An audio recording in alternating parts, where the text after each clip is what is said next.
हाँ जी बेटा, ये अपना जिहड़ा है 10 दिसंबर का लैक्चर है जिस दे विच आपां मल्टीप्लीकेशन बारे करांगे। Multiplication theorem on probability.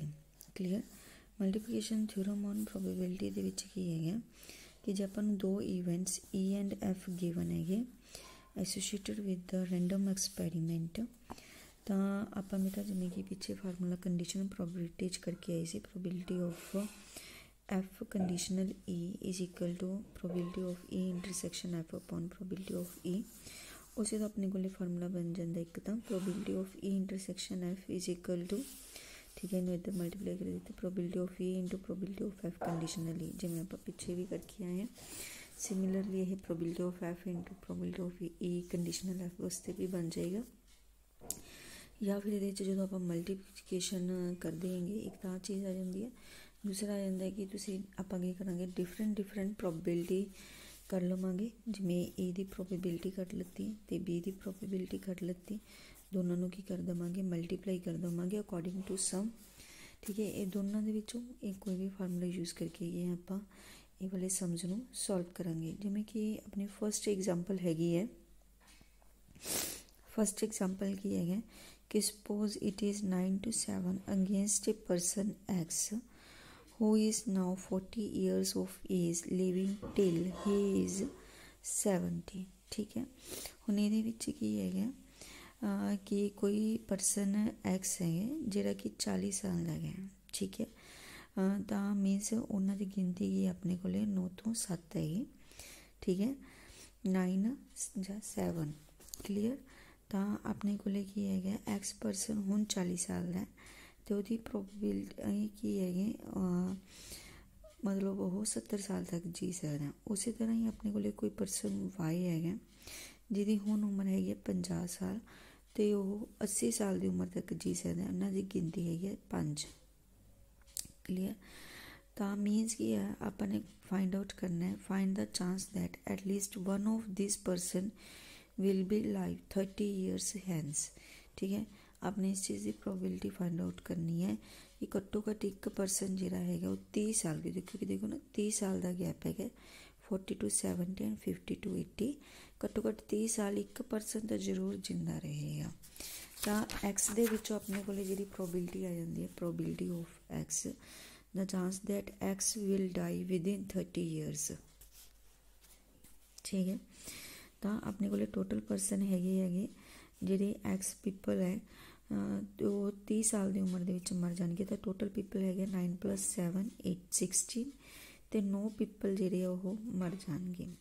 तो 9/16 तो chance that y will die within 30 years total people है 5 तो 3 जिहड़े है उहदे विचों उन्हां दी प्रोबेबिलिटी डाई होने की 3/5 आ जाएगी, क्योंकि दोनों इवेंट्स क्या इंडिपेंडेंट है, अड अड है, दोनों का आपस में कोई रिलेशन नहीं। तो जो आप प्रोबेबिलिटी कढ़ांगे कि 30 years की एज के दोनों के मरण की प्रोबेबिलिटी हो जाएगी, दोनों की मल्टीप्लाई हो जाएगी, probability of x into probability of y. तो घट्टो घट्ट एक परसन जिंदा होने की प्रोबेबिलिटी कही जाएगी 1 के आप इस मल्टीप्लाई में माइनस कर देवांगे। क्लीयर बेटा। इस तरह जिहड़े है ये सम्स अपने कढ़ने है। ये सैकेंड एग्जाम्पल है अपने को कि bag contains 4 white balls 2 black balls। एक बैग दे विच 4 वाइट ते 2 ब्लैक बॉल्स है। Another bag contains 3 white balls 5 black balls। ये 1 ball is drawn from each bag. तो हरेक बैग दे विचों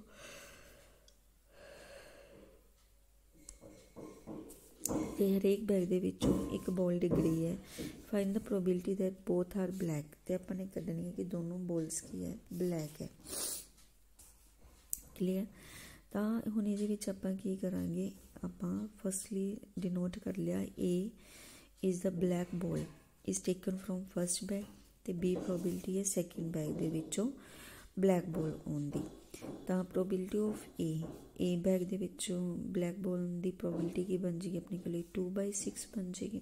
ठीक है, 2 फेवरेबल केसिस हो गए, टोटल केसिस 6 हो गए।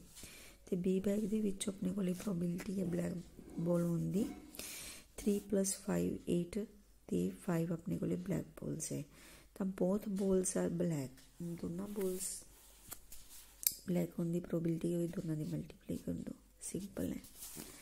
इसी तरह अगली एग्जांपल अपने को हैगी है 5th, ये है कि bag contains 10 gold and 8 silver coins. ठीक है, 10 गोल्ड है तो 8 सिल्वर कॉइन्स है। 2 successive drawings of 4 coins are made. ठीक है, 2 बार आपने की किया गा 4 कॉइन्स है जेरे वो डिगे। ठीक है, 2 सक्सैसिव ड्राइंग्स ऑफ 4 कॉइन्स। ठीक है, एक पहली बारी कॉइन्स डिगे 4 कॉइन्स डिगे, फिर दूजी बारी 4 कॉइन्स डिगे। ठीक है, तो आपने फाइंड आउट करना है coins are replaced before the second draw. Probability कढ़ांगे। 2 केसेस है कि पहले केस च कह रहे हैं कॉइन्स नूं कि रिप्लेस कर दिता, यानी कि जो पहला ट्रायल हो गया फिर दूजे ट्रायल दे विच सारे कॉइन्स वापस विच पा दिते। The coins are not replace, यानी कि जो 4 कॉइन्स निकल गए चाहे किसी चो भी सीगे, जो 4 निकल गए तो उन्होंने वापस नहीं पाया गया, अगले 4 होर कटे गए। प्रोबेबिलिटी अपने फाइंड आउट करनी है। Find the probability that the first drawing will give 4 gold and second 4 silver coins. कि पहले 4 दे विच पहले ट्रायल दे विच चारों दे चारों की गोल्ड कॉइन्स आए तो दूजे ट्रायल दे विच चारों दे चारों की आएगी सिल्वर कॉइन्स आए। इस चीज़ की प्रोबेबिलिटी करनी है। क्लीयर। सब तो पहले आप डिनोट कर लवेंगे, ए कि डिनोट करेगा कि first drawing gives 4 gold coins. Clear, कि जो पहला अपने ट्रायल किया वो चारों के चारों क्या आ गए गोल्ड कॉइन्स आ गए, सैकेंड ट्रायल के चारों के चारों की सिल्वर कॉइन्स आ गए। तो ये प्रोबेबिलिटी की बन जाएगी, देखो क्यों ये जी प्रोबेबिलिटी बनेगी ये कि चारों के चारों पहले की है गोल्ड कॉइन्स आ गई है। क्लीयर, क्योंकि जो एक डिग गया फिर उन्होंने बाहर ही रखा सीगा आपां, जो दूजा डिग गया फिर उन्होंने बाहर रखा, तीजा डिग गया क्योंकि रिप्लेस आप करना चारों डिगन तो बाद फस्ट ट्रायल तो बाद फिर उन्होंने रिप्लेस किया सीगा। तो इस करके प्रोबेबिलिटी ऑफ ए अपने को बन जाएगी 10C4। ठीक है, 10 दे विचों 4 क्योंकि आपने फाइंड आउट करने 4 ही कॉइन डिगे, 4 फेवरेबल है तो टोटल अपने को कॉइन्स है 18C4। तो सैकेंड प्रोबेबिलिटी ऑफ बी कि चारों दे चारों सिल्वर है 8C4 अपॉन 8C4। हाँ, हुण कॉइन्स नूं की कीता आपां रिप्लेस किया, जो आप रिप्लेस किया गा वापस अपने दोबारा वही पाते तो probability of A into probability of B अपने को आ जाएगा। इन्हें सॉल्व करना है, दोनों प्रोबेबिलिटीज़ मल्टीप्लाई करना है क्योंकि वापस अपने कॉइन्स पा दिते अपने को प्रोबेबिलिटी की है फिर वो सेम बन जाएगी। तो इनू सॉल्व करना बेटा आउंदी है, आप कंबीनेशन के नाल इनू सॉल्व करांगे। तो when coins are not replace, जो नॉट रिप्लेस आ गए तो अपने को की हो गया कि प्रोबेबिलिटी ऑफ ए जी हैगी है ए इवेंट जो है ये ऑलरेडी हैपनड हो गया, ऑलरेडी हैपनड हो गया तो बी के उत्ते कंडीशन जी हैगी वो लगा दी आपने। इस करके आप इनू इस तरह मल्टीप्लाई करांगे सैकेंड पार्ट के विच। पहला प्रोबेबिलिटी ऑफ ए चारों कॉइन्स होने की 10C4 18C4 हो जाएगी इंटू फिर जो आप कंडीशन लगा दी कि ये ऑलरेडी हैपन हो गया तो मैं 4 कॉइन्स जेडे है ऑलरेडी बाहर निकल चुके हैं अपने को। तो रिमेनिंग किन्ने कॉइन्स बचनगे, देखो सिल्वर कॉइन्स क्योंकि चारों के चारों गोल्ड कढ़े, सिल्वर कॉइन्स तो अपने सेम उन्ने ही रहेंगे 8C4, पर टोटल कॉइन्स है जेडे वो अपने माइनस हो जाएंगे। 4 कॉइन निकल चुके तो 18 चो 4 माइनस किते 14 कॉइन्स रह जाएंगे 14C4। क्लीयर, उस वक्त सोल्व करना बेटा दोनों होंगे ही है, इनू मल्टीप्लाई कर दियो। इस तरह जिहड़ियां हैगियां ये एग्जाम्पल्स देख के कि कंडीशनस दिती हुई है जो सिंपल आपने मल्टीप्लाई करके समझ में सॉल्व करने सारिया एग्जाम्पल्स इसी तरीके नाल करनी है। इस दे नाल जिहड़ी 10th F एक्सरसाइज है तुहाडी वो बेटा कंप्लीट होंदी हैगी। नैक्सट अपने को हैगी है अगली exercise partition of a sample space. Partition of sample space की होंदा है कि ए सैट ऑफ इवेंट्स अपने को E1 E2 so on En is said to be represent a partition of the sample space S।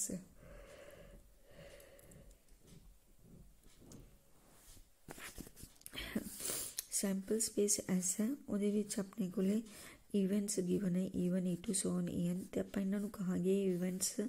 Partition of this sample space ਕਦੋਂ ਬਣਾਉਣਗੇ? Firstly ਹਰ ਜਿਹੜੇ ਦੋ ਈਵੈਂਟਸ ਹੈ ਉਹ ਕੀ ਹੋਣੇ ਚਾਹੀਦੇ ਹੈਗੇ? ਡਿਸਜੁਆਇੰਟ ਹੋਣੇ ਚਾਹੀਦੇ, ਠੀਕ ਹੈ। ਉਹਨਾਂ ਦੀ ਇੰਟਰਸੈਕਸ਼ਨ 5, ਡਿਸਜੁਆਇੰਟ ਮੀਨਸ ਇੰਟਰਸੈਕਸ਼ਨ ਕੀ ਹੋਣੀ ਚਾਹੀਦੀ ਹੈ? 5 ਹੋਣੀ ਚਾਹੀਦੀ ਹੈ।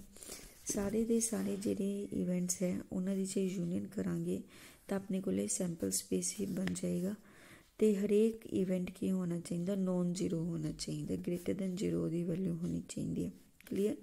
The events E1 E2 so on En represent a partition of the sample space as if there are pairwise disjoint, ठीक है।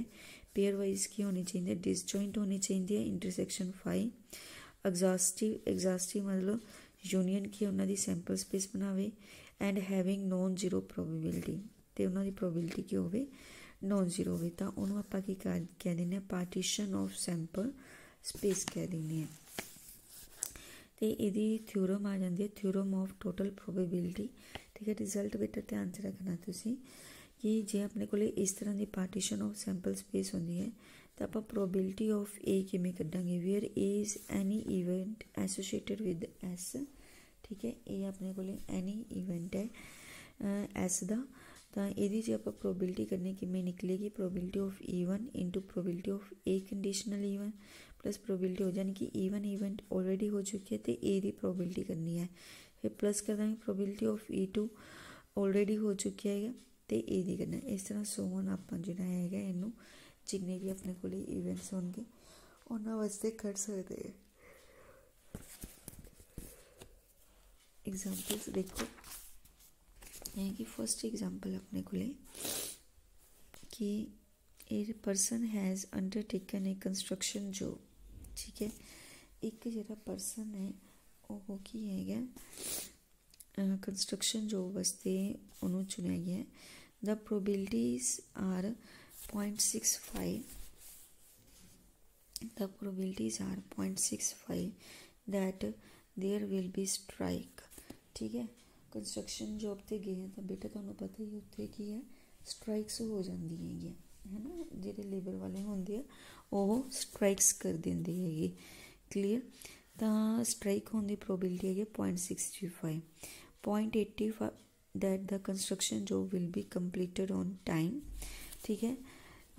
If there is no strike, जो तो कोई स्ट्राइक नहीं होंगी तो 0.80% चांसेस अपने को कि जॉब कंप्लीट हो जाएगी ऑन टाइम, तो 0.30 अपने को चांसेस है कंप्लीट होने job on time. 32 if there is a strike, जो तो स्ट्राइक होंगी है तो 0.32% चांस है। आपने की करना है determine the probability that the construction job will be completed on time, तो आपने जॉब ऑन टाइम खत्म होने की प्रोबेबिलिटी कढ़नी है। क्लीयर बेटा? तो ये हुण देखो आपने चूज़ कर लिया कि ए की है प्रोबेबिलिटी है कंस्ट्रक्शन जॉब की कंप्लीट होने की ऑन टाइम। बी अपने प्रोबेबिलिटी लिख लेगी there will be a strike, तो प्रोबेबिलिटी ऑफ बी अपन पता सीधा सीधा ही कि 0.65 गिवन है। प्रोबेबिलिटी ऑफ ए अपने फाइंड आउट करनी है। हुण जे स्ट्राइक होने की प्रोबेबिलिटी 0.65 है तो नो स्ट्राइक ना होने की प्रोबेबिलिटी क्या आ जाएगी? 1 चो माइनस कर देवांगे 0.35 आ जाएगा। उस तो बाद कंडीशन अप्लाई करती है कि जे स्ट्राइक होंदी है तो जॉब कदों कंप्लीट होने की प्रोबेबिलिटी कितनी है? 0.32। जे स्ट्राइक नहीं होंदी तो अपने को प्रोबेबिलिटी की हैगी जॉब कंप्लीट होने की 0.80, तो आप प्रोबेबिलिटी ऑफ ए कढ़नी हैगी, ठीक है। हुण बी तो बी डैश दोनों मिलके की बना रहे हैं अपने को सैंपल स्पेस बना रहे हैं, तो आप जिहड़ा हुणे फार्मूला किया ये अप्लाई कर देवांगे कि जे स्ट्राइक होंदी है कंडीशन अप्लाई होगी, स्ट्राइक होंदी है तो ए दे होने के कितने चांसेस है, जे स्ट्राइक नहीं होंदी तो ए दे होने के कितने चांसेस है। तो उन्होंने प्लस कर दिता 0.4488 अपने को आंसर आ गया कंस्ट्रक्शन जॉब के कंप्लीट होने। इस तरह जिहड़ियां हैगियां ये सारियां एग्जाम्पल्स आप कर लेने तो 10th जी एक्सरसाइज इस दे नाल तुहाडी पूरी हो जाती है। बेटा कोई भी डाउट हो तुसीं पूछ सकते होंगे। क्लीयर? पेपर की तैयारी अपनी चंगी तरह करो। थैंक यू बेटा।